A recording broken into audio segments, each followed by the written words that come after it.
Welcome back to Central Tabletop Gaming. I am your host, Jeremy Kelly, and from the inside of my wife's Honda Prelude S, I am here to announce to everyone that I am continuing my channel with another rant, this time about the Dark Angels. Now, for those of you who may be unaware, the Dark Angels are the first legion of the Imperium, meaning of all the Adeptus Astartes, they are labeled the first. This is a relatively non-important essential in my personal opinion, but the Dark Angels would be the first, and another good example is the horrifically popular, remember I'm an Ultramarine hater, I'm sorry fanboys, but if you look at them, they're the 13th Legion. It's just a good example of when the Emperor was developing them, it gave a relative idea to, I think it was supposed to be concepts of understanding and control, like where they would reign over, but I'm not sure if that actually managed to maintain. I'm still a little shady on my lore, so I'm going to look more into that before I comment any further and embarrass myself on camera. Mostly what I want to complain about today is actually their codex, which usually you hear me rant about lore-based concepts, but I'm going to go ahead and break away from that. There's a lot of other channels that I love that do better on that than I do, and have a lot more knowledge into it, and I'm not going to steal their material. If you guys want to know what they are Vaults of Terra, which I'm a huge fan of, and 40k Theories, which I'm also a huge fan of. Other things I watch, One Mind Syndicate, I love him, but not my go-to thing. He's a little different. But, you know, he comes out with videos that are absolutely amazing, and all three of these channels have given me some insight into the lore, but I can't copy what they're saying, so I'm not going to bother. So, what's wrong with their codex? Well, in 7th edition, I felt that they were one of the more broken when it came to vehicular warfare, because you could put them in so much into one squad. This was an amazing thing for them, because they had the big game hunter kind of perks, where if they were firing at bigger items, other vehicles, they did more damage. The Raven Wing became extremely popular on YouTube for a long time when you would see a Dark Angels player, because they're fast and horrifically brutal tactics. But in the end, I feel like that really took a big punch in the face come 8th edition. I've just now started studying everything, so don't quote me on everything. I'm only going from the few books I have, which are my... No, I don't have the Necron books, but I do have the Guard book. I do have the... Oh, what are they called? The Custodes. And I do have a book currently for the Dark Angels, which I've read. But it's my friend's book, so I'm only borrowing it. I've also read a little bit of the Death Guard, but again, keep that in mind. So, from what I've already seen with the Dark Angels, they are horrifically underpowered. And I actually feel like they're constantly being robbed. One thing that I thought would be great for the Dark Angels is to almost modify the Get Hot instead of you having to use command points. I felt like that would have been a huge benefit to them, because they are known for their plasma-based weaponry. And even if it was only for the plasma weapons, I felt like that would have been a big benefit. They have a very unique vehicle for that reason called the Vengeance Landspeeder. My buddy Leroy owns one of these, but ever since the Get Hot kept biting him in the rear end, it's bit him in the rear end to even bother to deploy it. And it was one thing that if he had actually went with the Ravenwing feel instead of the standard Dark Angel / Deathwing feel, I feel like it would have been a lot better for him in the long run. So, when you look at that, it's not half bad. However, you would think with an army that's specialized in something, they would try to capitalize on it. If you look at the Blood Angels, they have a special Melta pistol. I forget the exact name. I think it's Inferno pistol. Comment down below if you know the actual name, because I apologize, I don't. And if you look at the Space Wolves, they have their Hellfrost weapons. Yeah, Hellfrost weapons. And that was something that my wife had to her benefit, because it was a great little upgrade. But the Dark Angels were somehow continuously restricted by the fact that they did not have anything of similar caliber. Instead, they were given the standard weapons, standard vehicles, with only a handful of better things. One of my things I really did enjoy about the Dark Angels was they had venerable dreadnoughts, and I think they're a little bit cheaper. I would have to relook at that, but I think they're a little bit cheaper than the standard dreadnought. This is an amazing thing for people who want that wall of firepower and that 1-2 punch that they can provide to support their infantry. I study a lot of World War II, something you guys will frequently hear about on this channel, and one of my favorite things is the Stug 3, because it was an assault tank designed to stay with the troops on the front lines, not hang out in the back. And it had a low enough elevation it could shoot through bunkers. But if we skip past the talk of World War II real fast, if you look at that, it gives that same flair to the 40k universe. And that was something I easily fell in love with. Terminators were obviously designed to be tactical dreadnoughts. And there's another video on one of my other channels, I think it's 40k Theories or Vaults of Terra, which I mentioned earlier, that actually covers a little bit of that. Look them up. Worth watching if you don't know who they are.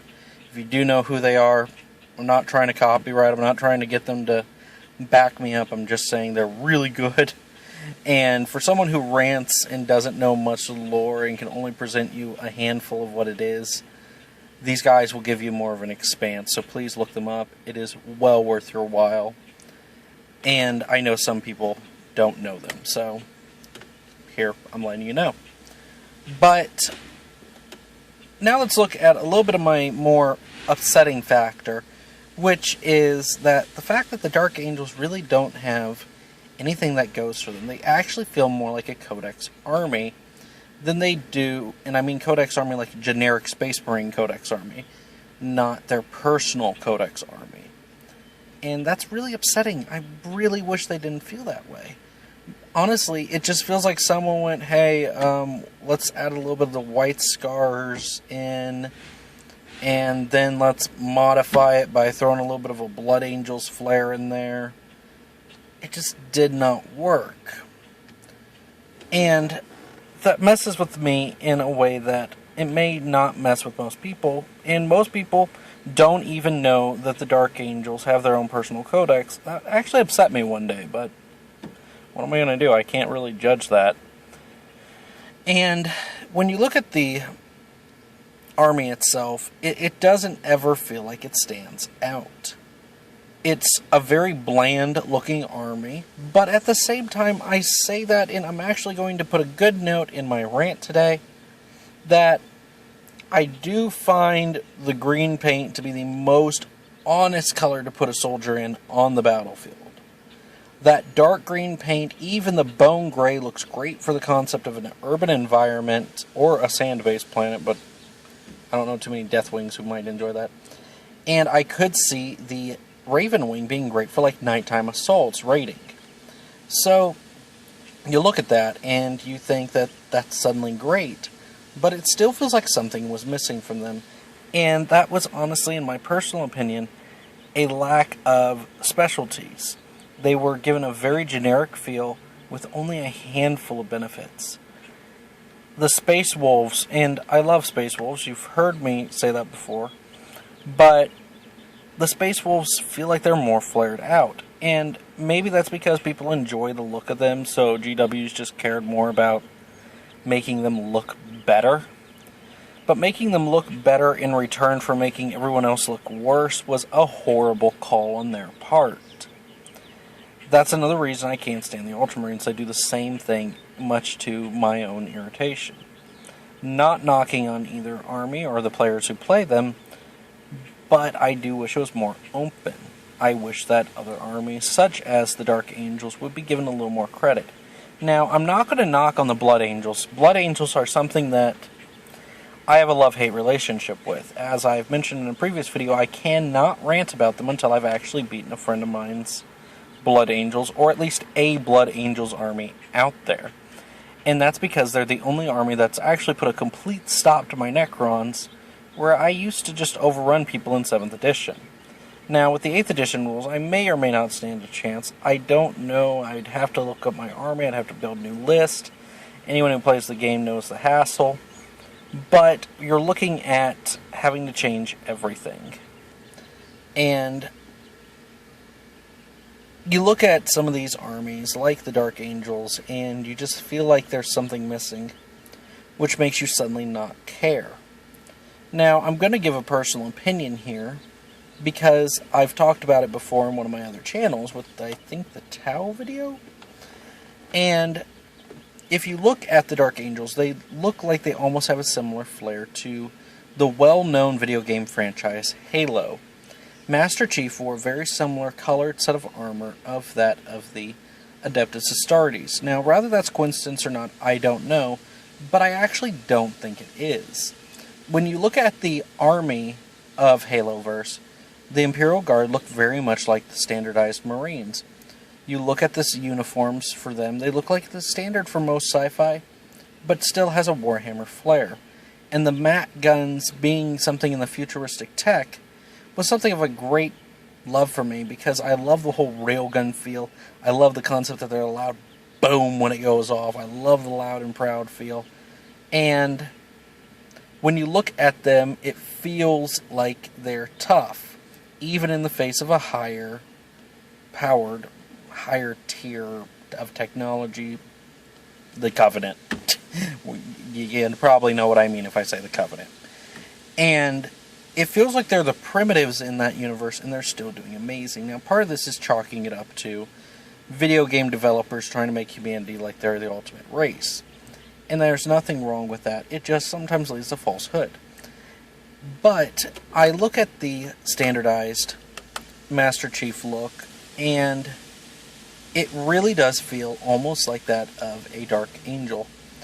And I actually have told a lot of people, if you play Halo, look into the Dark Angels. It's actually a really neat way of slowly incorporating the concepts if you don't understand Warhammer, and giving it another similar flair, except I'm pretty sure any one Space Marine could whip Master Chief. That's a personal opinion. Maybe I'm underestimating Master Chief. But we're going to skip past that personal concept. And I'm actually going to leave the video here, because my camera on my phone says that I'm almost running out of data to continue recording. But I do hope you enjoyed this video. If you did, like and subscribe. You'll also notice I have posted a second video today, and that will be a rant about driving. I'm going to start that up, and I actually want people to view that. Just let me know if you think this is something that needs to be done. Comment if you have felt the same way. Also, I actually do have an open comment that I would like to make today. I'm going to read comments for probably the next 2 months. I've got a list of ones I'm going to go ahead and do for the next 2 months, once a week, minimum. And I'm going to ask everyone today, what is it you would like to see on the channel besides battle reports? And I only say besides battle reports because I'm still working on figuring out how my phone works. Would you like to see lore videos? Would you like to see model display videos? Would you like to see, just list it. I mentioned junk terrain a while back. I found out that I need a bigger place to do that. My apartment will not satisfy. So, go ahead, comment. Even if you don't think I can do it right now, if you think battle reports have to be my #1 priority, feel free to tell me. List 3 things. Give me something to work with. And remember, Central Tabletop Gaming is all about the live, raw, and uncut. The only thing I want to have to do is put a pause button in, and I'm fine with every little mistake. That's how it should be. YouTube's all about, nowadays, you gotta look professional, but come on. If you've ever looked at any one gamer, they're making mistakes all the time, and everyone's still watching them, and that's what we're about. Let's make mistakes together, and let's enjoy it. Now, I'm ending the video here, so thank you again for watching Central Tabletop Gaming. Again, my name is Jeremy Kelly, and I hope you all have a nice day.